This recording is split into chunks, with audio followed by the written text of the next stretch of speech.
Red lights everywhere. I'm happy. You happy? Totally. I want to block this here. All right, let's get this party started. Awesome.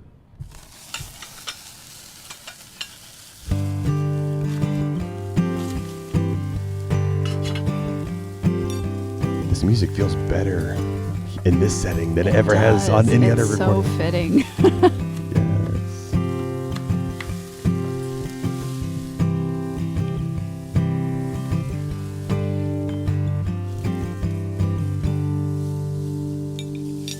All right, welcome back to Okayest Cook podcast. I'm your host, Chris Whonsetler, and I am live on location here at Backcountry Hunters and Anglers Rendezvous. Woohoo. It is crazy cool. I'm in this beautiful setting. You can't see it behind me, but I'm sitting here with Chef Jaime, who cooked at the Field to Table dinner just the other night. Yeah. And we got a little bit of mountains behind Jaime. It's beautiful. It's the spring weather gorgeous. is like, yeah, everything's blooming and so green. Yeah, you can't ask for a better backdrop. Yes. So Yes, thanks for having me. Stunning. Well, thank you so much for taking the time to be here to chat with us. Do you, Chef Jaime Teigen? Teigen. Teigen. Yeah, I'm sorry. that's okay. Chef Jaime Teigen. You are based where? In Bozeman. Bozeman, Yeah, Bozeman, okay. Montana. So we're like, my family and I, we've been there for about 5 years and Awesome. absolutely love it. yes. Yeah, it's well, awesome. I'm from Indiana. And, just the views here Very in Missoula. different, I'm sure. Here in Missoula, it is gorgeous. I mean, I'm looking at a mountain right now. There's people walking on it, and I'm Yeah. stressing because it's there's some elevation here that I'm not used to. Yeah, a lot. Don't drink too much here because it'll probably get you faster than I learned that down at in Brewfest the Indiana. other day. So the altitudes. the altitude will get But you. my sinuses are finally starting to clear up. There's still good. there's still something floating around Yeah. that's not agreeing with me, but Yeah. different than back home. So I'm Yes. loving it. Good. Yes. Well, do you want to give like a quick little backstory on you and how you got started in the kitchen? Ooh, sure. So, gosh, really it kind of all started. So my parents are like, my mom's a great cook in the kitchen. I mean, we always had great home cooked meals growing up. My dad was like grill master, right? Nice. Didn't really appreciate food until a friend of mine, she opened a restaurant in Pullman, Washington, and it was kind of this Italian Greek infusion restaurant. And she asked, "Hey Jaime, I know you're looking for a job and I know you want to move out of Lewiston, Idaho, where I'm from." And she's like, "I could really use some help in the kitchen." And I'm like, "Sure." Not really I've helped my parents in the kitchen, yeah, but nothing like knife to the hand, doing all the things. So she invited me up there and I really just fell in love with it. And I worked in her kitchen, just started honestly from the ground up, so, Nice. But it was small enough that I did the dishes and did the sous chefing and, executive chef and all that stuff. Yeah. The whole experience, really small family. I think there was probably like 8 of us, in the restaurant. Loved it. I was at her restaurant for about a year and then I'm like, I'm going to culinary school. So I went to culinary school in Portland, Oregon. And then I was a chef in Portland and then in Jackson Hole for a long time. And moved to Laramie and was a general manager of like a little coffee shop and kind of got to redo their menu down there. And then really took a hiatus. We wanted to start a family. And so took a hiatus from cooking. Things. It does, yes. Having a child. And so did that. And then when we moved to Bozeman, I was working remote with a job that I had in North Dakota. And I was like, well, the remote job's not going to last forever. Literally lasted for like a few months, which was fine. I wasn't expecting it to last longer than that. Moved there and went to actually a BHA river cleanup. Okay. And met a friend of, now really good friend of mine, Corey Pearsall. And he was working for a company called Birch Barrel, which is like a live fire grill. Ooh. And I'm like, this is really cool. Really unique way of cooking. It's kind of like that asado Argentinian style of cooking. And fell in love with it. And I'm like, listen, I'm a trained chef. If you're ever looking for somebody to like create recipes on this thing, or just need help at the shop or whatever, here's my number. And he called me a week later and was like, hey, can you come in? And I'm like, I'm on a family trip right now, but when I get back into town. So that's kind of really what started this like whole new journey in Bozeman, and just really cooking with wild game and over live fire and different techniques and sharing wild game with people. So that's where I'm at now. Well, I mean, being in Bozeman, it's a little bit different, I assume, than your typical Indiana household. So people might be a little bit more accustomed to wild game where you are versus where I am. It's still. Do you find it challenging, like, to get people like interested in wild game versus just your traditional cattle and chicken? Yeah, I feel like, I mean, wild game does scare a lot of people, just because. Even in Bozeman? Yes, absolutely. I mean, we have a lot of tourists, so like private events that I've done of like, okay, I want to do a wild game dinner for you, and introducing that to people. They're a little standoffish, but they've never had it cooked properly, and so they've always had it way too well done, or just like very. You get that gamey flavor that everybody talks about, but it's just not prepared right. But when you 100%. Share with them how it should be cooked and how good it can be and how good it's for you, it changes their mind pretty quickly. So that's been a really fun journey, being in Bozeman and like just really sharing that experience with people. Well, decent little segue there.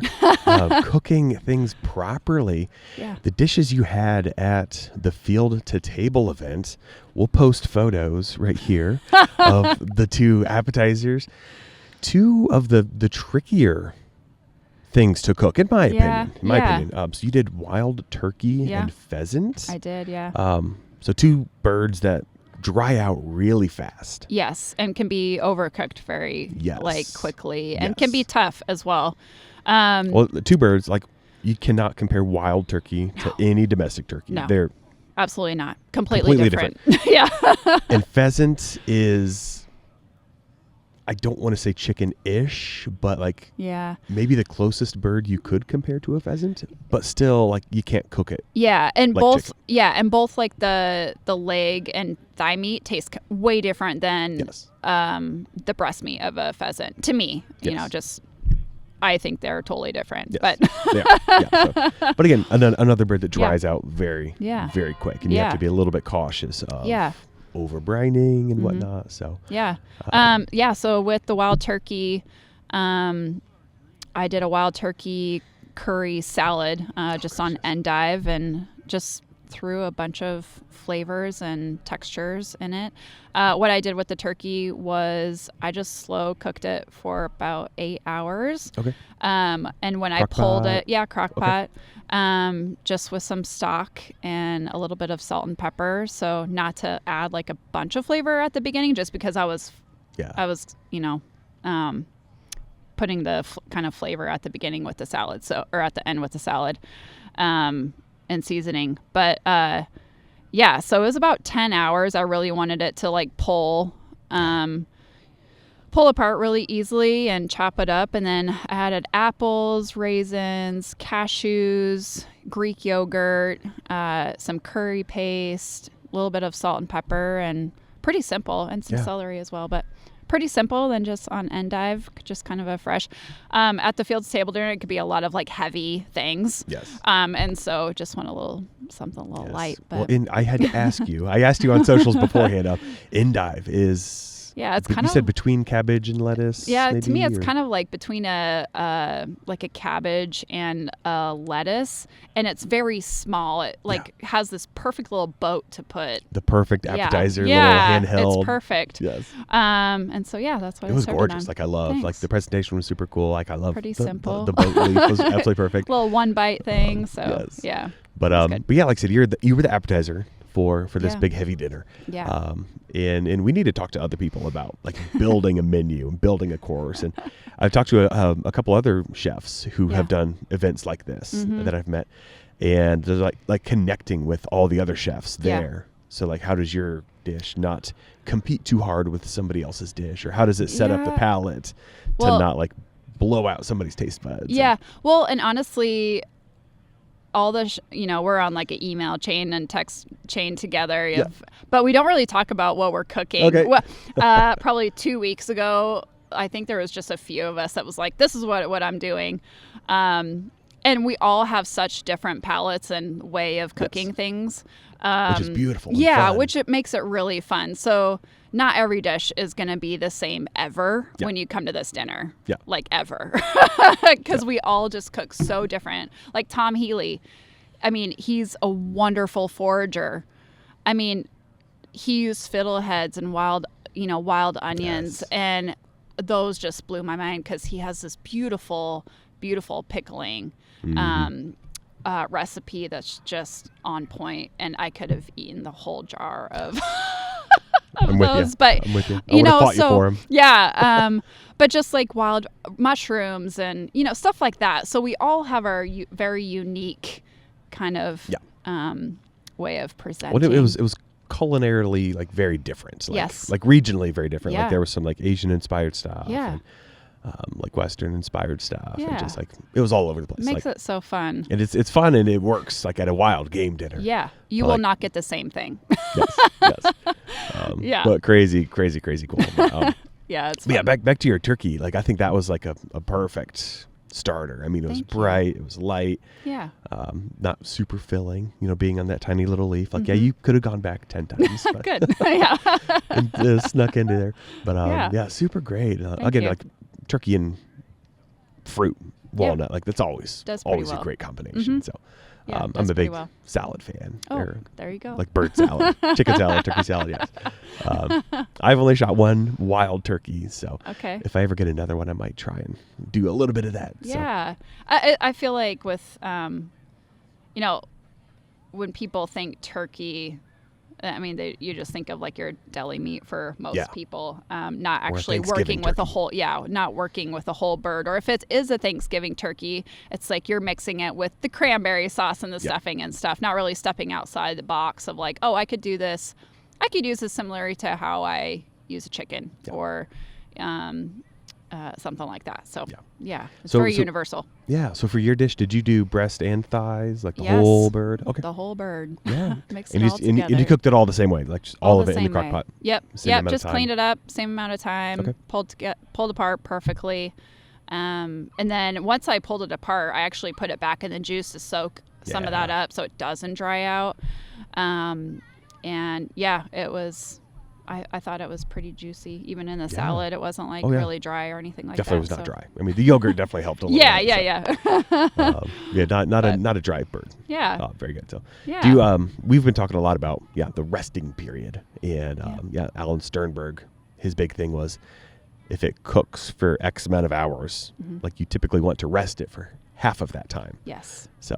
And I've been experimenting with that, and it's working. Oh, awesome. Very well. Yeah, good. So try not to rush your meals. Yeah. Give it time to reabsorb all that stuff. Yeah, I mean, you do the same thing with red meat. I mean, you want that resting period, so all of the juices aren't just, as soon as you cut it, they're, gushing out of there. Yes. You're having that resting period, so it can all get back into those, grains and. But especially with wild game like that absolutely. Is a huge. Yeah, they're so lean. A huge step that a lot of people might be missing out on. So yeah, absolutely. Awesome. Yes. Well, let's get into your other dish. The bear fat biscuits. Bear fat biscuits. Pheasant. Yes. I think that was a big hit for everybody. A lot of people were talking about that bear fat. Yeah, so the bear, I had never been bear hunting. Okay. And this year I told my husband, I want you to take me. And it was over Mother's Day weekend. And I got this beautiful chocolate, dark chocolate black bear. And when we were field dressing him, he had about 1 inch to 2 inches of fat all the way around him. And I got about 5 quarts of just rendered down beautiful bear fat. And so I was able to use that in these biscuits. And I just, I have a drop biscuit that I've used for a long time. And it calls for a stick of butter. And I just replaced that stick of butter with a 1/2 cup of cold bear fat. Okay. And it just worked perfectly. Yes. And it was really good. I had one guy come up to me and he's like, Jamie, I've had almost 12 of these. And I'm like, good for you. Yeah, and his awesome. wife was like totally encouraging him to just like have another. But I saw a couple people even after dinner come and sneak a couple. And but they turned out the other really good. away Yeah. for the main course. Yeah. But I did the bear fat biscuits, and then I marinated pheasant for about 2 days. Oh, wow. And just a pretty basic marinade. And I was hoping to grill them, but the Teller Wildlife Refuge didn't have any actual like grills.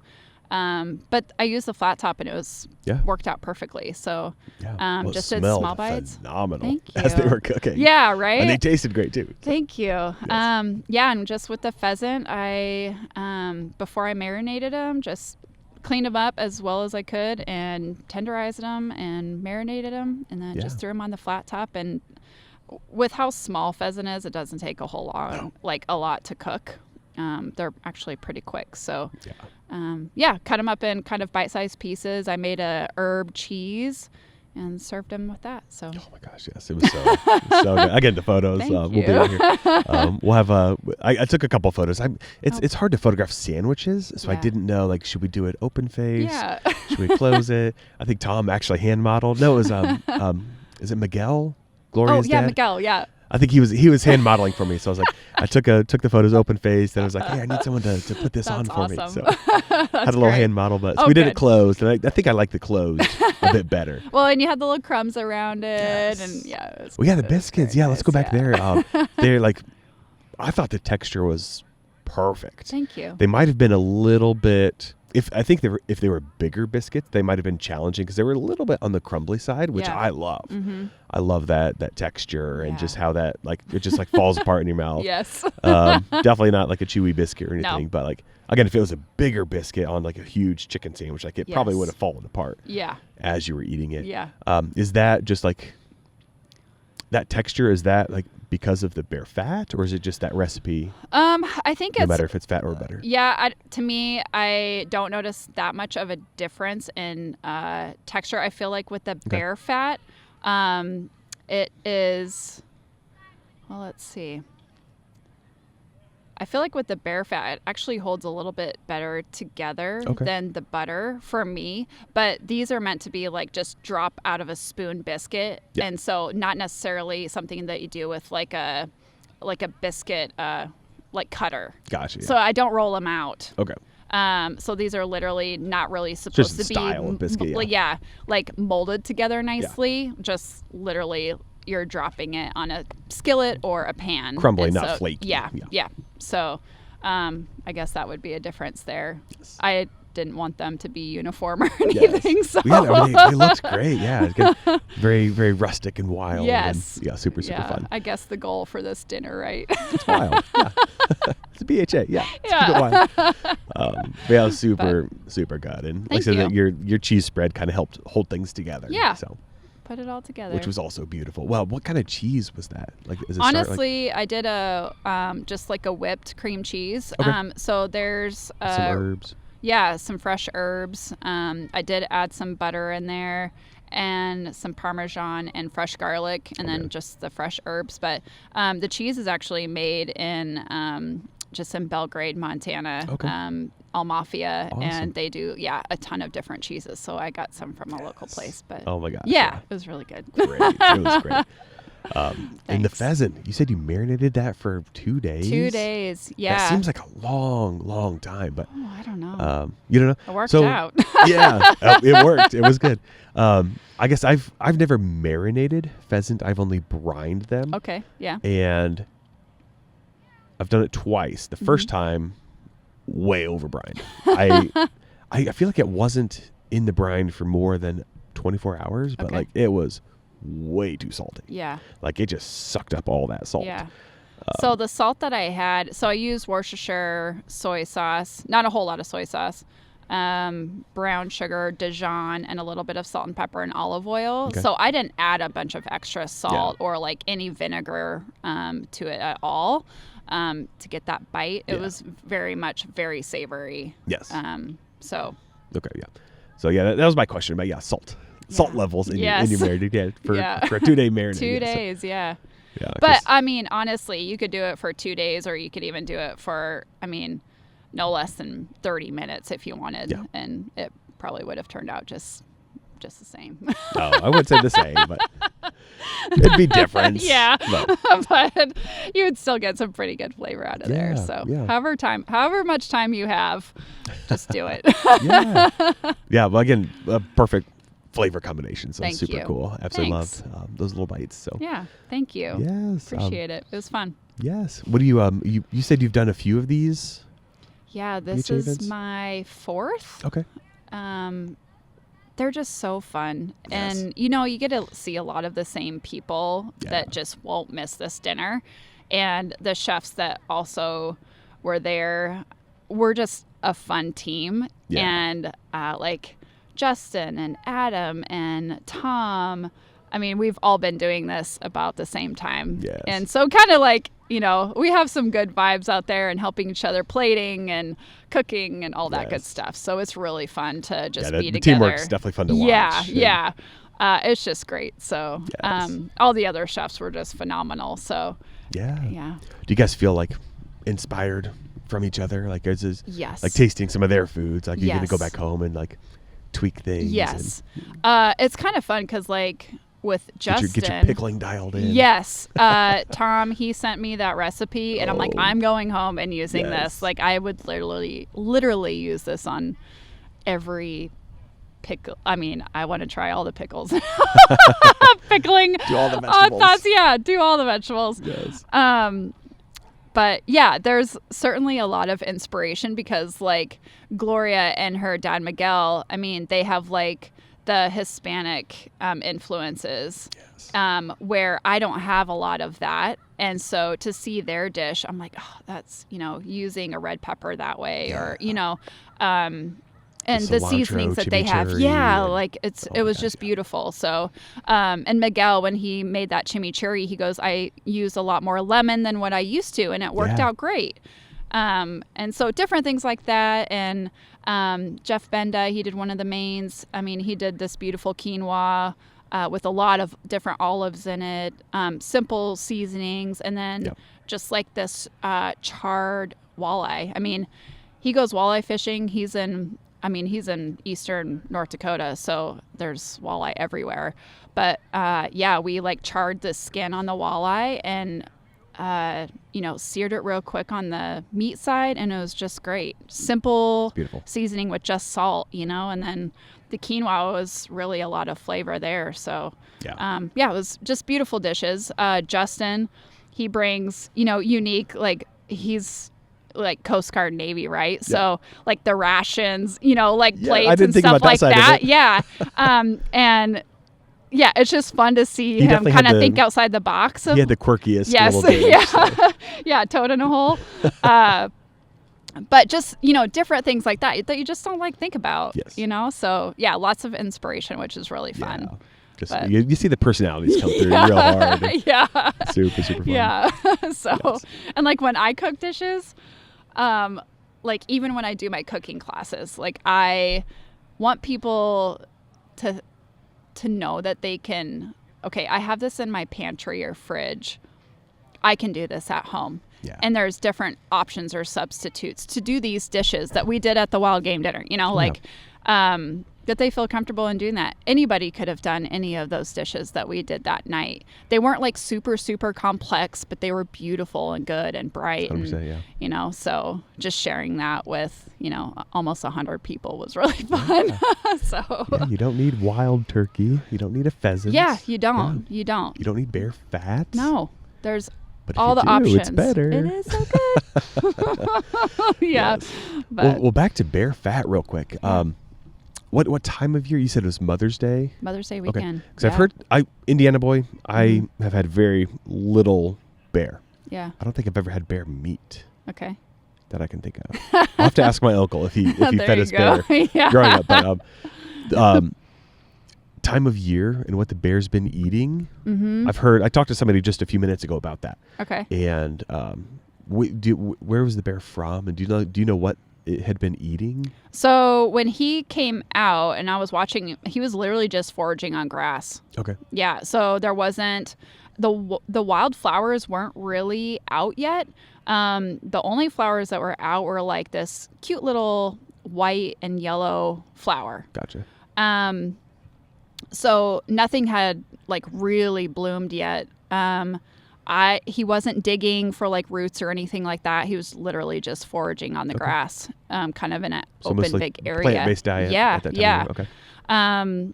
So other than that, like I don't know what else with him not digging for roots or anything like that. I wouldn't even be able to tell you if it was this specific root or this specific flower. The guy I was talking to was talking about salmon, like bears on the salmon diet, like they kind of taste. Yes, I've heard that. Gross. Yeah. When we got home, we had taken some of the fat, like a fat piece, and threw it in a jet boil and just fried up a piece of bear meat with some salt and pepper. And oh man, it was good. So good. Yes. Like, they're just foraging on grasses and probably just win or kill. Fat. And just trying to get back that, winter stuff that they lost. Yeah. But with the fat that I had on my bear, like I'm like, you didn't really have to gain a whole lot. I mean, but so yeah. Yeah. So what have you done with the bear meat? So right now I did save probably about 4 or 5 roasts. Mm-hmm. So for whole meats, I can cut those into steaks, roast them, grill them, smoke them. And then my husband got a really great bear a couple of years ago and we canned it. Ooh, and so I cut up a bunch to can, and that is really good. That's if you want a quick meal, because you put it in a pressure cooker, it takes about 80 to 90 minutes to have that meat cooked down. You add very little seasoning, and you have a really quick meal to like throw in a pan, and dinner's done. Yes. Like it's 5 minutes. So I've done some canned venison. Yeah. You know how fast it is to like cook it up, and it breaks apart beautifally. I mean, you can throw it in really quick tacos. Yeah. Or throw it in a stew real quick. You can make a really fast soup. Yes. So yeah, I cubed up a lot of meat to can. Awesome. Yeah. Yes. So that's what I'm looking forward to. Like, just an alternative way to preserve. It's kind of that's why I canned it. Yeah. Because like I got super lucky that year. Like my freezer was packed to the lid. Yeah. And I was like, what do I do with this other deer? Mm-hmm. Can it? Mm-hmm. And it turned out great. Yeah, it turns out great. One of them I might have over-seasoned a bit. Okay. I think I had a little too much garlic and too much bay. Yeah. So it wasn't bad. It just kind of, in my opinion, it kind of limited some of the use just because it was the flavors were so strong. Yeah. Because of that canning. And we like the Kinders because it's just salt, pepper, and garlic. Okay. And we used the quart jars and added just a teaspoon to each of the quart jars. So very simple. Yeah, if I do it next time, I'll leave the bay out. Yeah. I'll leave the garlic out. Yeah. Well, and I mean, with very simple seasoning or none at all, then you could just add whatever seasonings you want to any recipe. Yeah. And very simple and quick. Yeah. So, like I said, it wasn't bad. It just not as flexible. It's trial and error, though, right? Like if you want to try something, just do it. For next time, whether to use it again or not. Yeah. So. Again, I highly recommend canning. Like I think it's great. I mean, it might be a little scary for somebody who's never canned meat and like it's just sitting on your shelf. It's like it's kind of weird, but my grandma did it for years and years and years, and she turned out fine. My dad turned out fine. We're still alive. Just not bringing those old school methods back. So my husband's from South Dakota, and they had canned meat growing up, and when he decided to can his bear, I was like, I don't really know about that. Like, I'm not used to that. Yeah. And then we had like the first jar, and I'm like, okay, we can keep on doing this. This is pretty great. But again, it's just like another process that a lot of people don't do these days. Yeah, and it's a little bit of specialized equipment. You might not have a pressure canner, but worth the investment. Worth the investment, I would say so. Yes.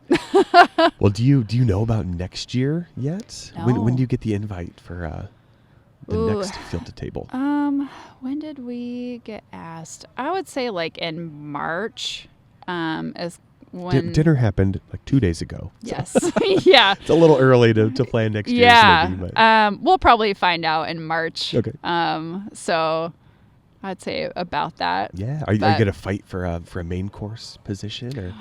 I got asked to do a main course this year, but year prior was like a really low harvest year for us. And so I really didn't have. Yeah, because chefs, they a lot of times they bring their own meat. You donate your own meat, or you find friends. Yes. I know Tom was asking a bunch of his friends for fiddleheads. Yes. Yeah.